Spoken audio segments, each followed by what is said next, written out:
مساء الورد عليكم. النهارده هنتكلم عن اقوى مواجهه حصلت ما بين سيدنا جبريل عليه السلام وابليس.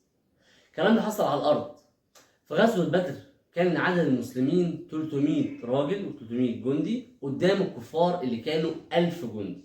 وكان ساعتها ابليس متشكل في شكل بني ادم كانسان، كان اسمه سراقه ابن مالك. كان بيشجع الكفار ويحثهم على الحرب والقتل، وعمال بيقول لهم احنا عددنا اكتر منهم ولازم نبيدهم. وكان دايما بقى الشعارات اللي بتقال فرقوا بين العبد وبين السيد وساووا بين الناس والكلام ده. فبدا يشجعهم ان هم يقتلوا.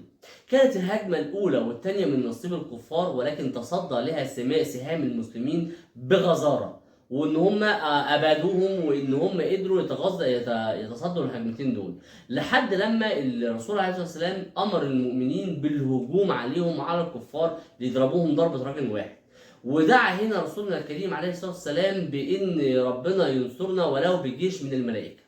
فاذا بالملائكه تبدا تنزل من السماء بعد دعاء النبي مباشره. وهنا شاف ابليس لعنه الله الشكل الملائكه وهي نازله من السماء، وشاف سيدنا جبريل عليه الصلاه والسلام وهو نازل بالشكل الطبيعي ب 600 جناح بيغطي السماء من شرقها لغربها. هنا اترعب ابليس وبدا ان هو يهرب، لدرجه ان مسك منه واحد من الكفار، مسك بيه قال له انت ازاي كنت بتحسنا على الحرب والقتال ودلوقتي تجري؟ قال له اني ابصر ما لا تبصرون، اني اخاف الله، ان الله شديد العقاب. وده يثبت لك ان ربنا لما بيقف مع المسلمين مهما كان اللي عددهم بينفخ في صورتهم وبيخليهم ينتصروا.